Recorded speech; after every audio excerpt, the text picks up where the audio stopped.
a liberal lawyer here who said, I can't help you, but a lawyer like this one, and he named this lawyer who has been with the UN, an ambassador, since then, who moved in the very, very highest circles in Washington, and who took me on.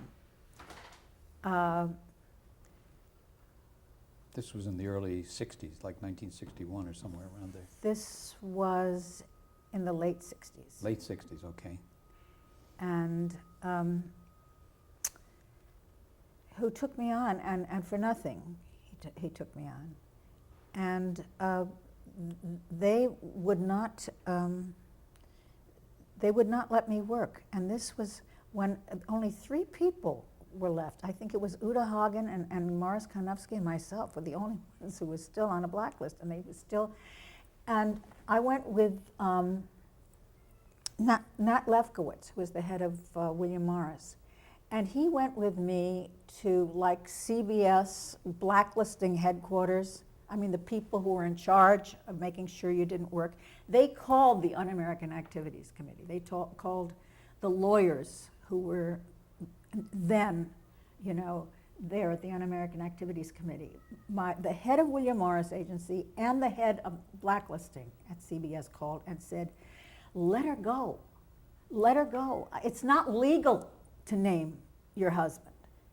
She doesn't have to name her husband. Let her work. And they said, no, not unless she names Arnie.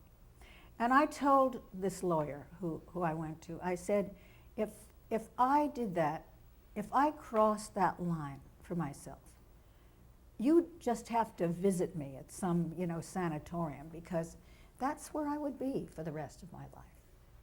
I don't want to say, give a shit about acting. If acting means I have to turn in somebody, I don't care. I've got a life.